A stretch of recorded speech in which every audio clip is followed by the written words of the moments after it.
રૂપિયાની સફરથી દિવેશ શાહ અત્રે મહાવીર જન્મ કલ્યાણક પર્વ માટેનો આ આપણો બીજો એપિસોડ છે। પ્રથમ એપિસોડમાં એ ગુરુ ભગવંતે જે આપણને જ્ઞાન આપ્યું હતું તેમાં આપણે કંઈક વિશેષ જાણવા માટે આગળ વધી રહ્યા છે। તો આપ સૌ આપણી સાથે રહેજો, આપણી ચેનલને લાઈક કરજો, શેર કરજો। સાહેબજીને વિનંતી કરીશ કે મહાવીર જન્મ કલ્યાણક વિશે આપ શ્રી સંવાદોમાં આગળ વધો અને અમને જ્ઞાનની પુરવણી કરો। આભાર સાહેબ। પરમ તારક પરમાત્મા ભગવાન મહાવીર જ્યારે માતા ત્રિશલાની કુક્ષીમાં આવ્યા છે ને એ વખતે એક બહુ સરસ મજાની ઘટના છે ને આપણા સૌના જીવનને એવો સરસ મજાનો સંદેશ પણ આપી રહ્યા છે કે પરમ તારક પરમાત્મા જ્યારે માતાની કુક્ષીમાં છે અને એ વખતે જે એમના જીવનની અંદર, એમના મનની અંદર, એમના ભાવોમાં એક વિચાર આવ્યો છે ને એ વિચાર એવો છે કે મારી માતાને દુઃખ ન થાય એના માટે કરીને હું હલનચલન ના કરું। હલનચલન કરતા નથી, સ્થિર રહ્યા છે, ત્યારે માતાને દુઃખ થયું છે। માતાને દુઃખ થયું છે ને એ વખતે પરમાત્માએ જોયું, જાણ્યું, ગર્ભની અંદર હોતા છતાં ત્રણ જ્ઞાનના ધણી છે, મતિ જ્ઞાન, સુત જ્ઞાન ને અવધિ જ્ઞાન, આ ત્રણ જ્ઞાનના ધણી છે ને એ વખતે વિચારે છે મારી માતાને આટલું દુઃખ મારું હલનચલન નહીં થવાથી ને એ વખતે માતાના ગર્ભની અંદર રહી અને પોતે એક સરસ મજાનો અભિગ્રહ લે છે કે માત પિતા જીવતા હોય ત્યાં સુધી હું દીક્ષા નહીં લઉં।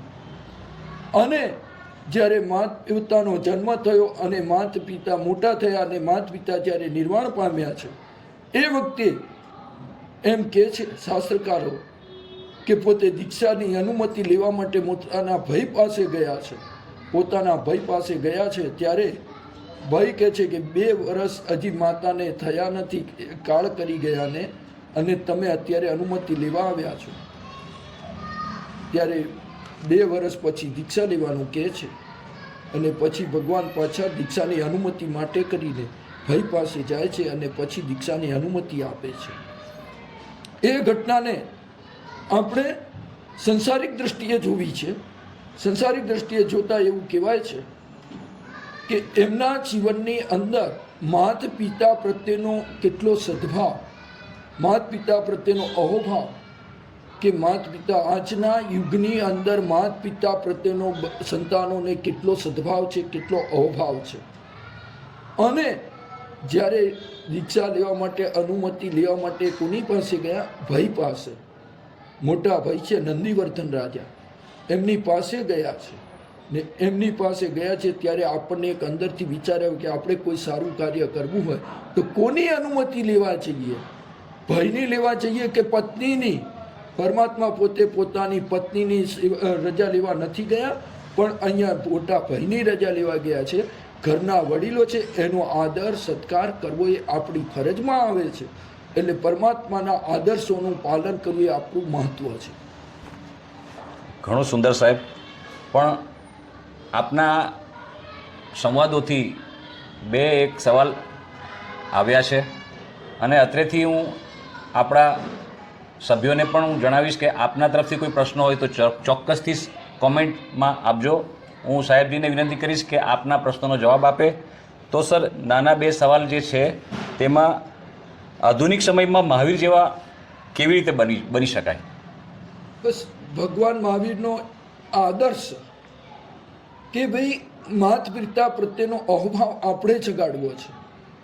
આજે એક યુગ ચાલી રહ્યો છે કે ઘરડા ઘરની અંદર માત પિતાને મૂકી દેવા, ઘરડા ઘરની અંદર નહીં, માત પિતાને જેને મૃત્યુ પામે ત્યારે એના ફૂલના હાર ચડાવવા એ યોગ્ય નથી।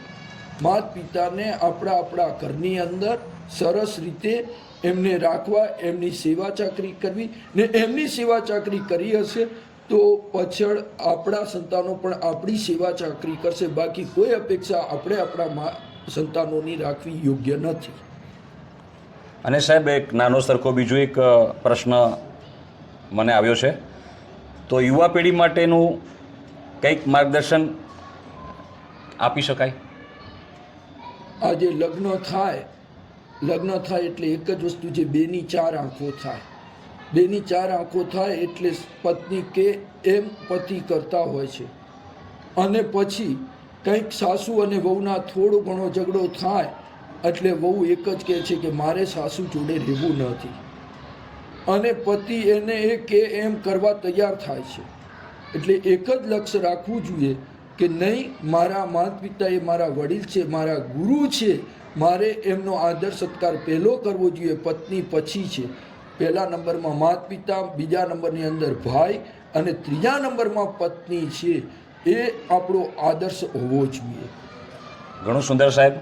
તો અત્રે મહાવીર જન્મ કલ્યાણક વિશે આપણે ત્રીજા એપિસોડમાં આગળ વધીશું તે પહેલાં રૂપિયાની સફરથી દિવ્યેશ શાહના આપ સૌને જય જયેન્દ્ર, અને આપના તરફથી કોઈ પણ પ્રશ્ન હોય તો કોમેન્ટમાં રજૂ કરજો. હવે પાછા મળીશું આપણે વિભાગ 3માં. આભાર.